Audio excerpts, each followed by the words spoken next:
Ini kaleng, bukan kaleng-kaleng ni cheese Ini bangsawan ni cheese. Okay. Mana? Ini bukan tayar kereta Ini cheese kena dapat danau. Kita buat khas untuk orang-orang Shah Alam yang rindu kita punya mac and cheese.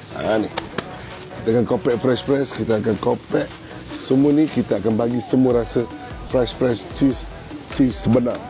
Kita akan berada di 13 sampai 16 hari bulan di perkarangan Stadium Shah Alam. Mana? Cheese ni kita kopek. Kita ada bawa banyak stok untuk orang-orang Shah Alam. Korang kena makan ni. Ini hard cheese, bukan cheese biasa, bukan cheese kaleng-kaleng. Ini kaleng, bukan kaleng-kaleng ni cheese Ini bangsawan ni cheese. Kita bawa khas untuk korang dan kita akan kopek depan korang. Kalau korang nak kopek, korang cakap je kita. Kita kasih korang kopek.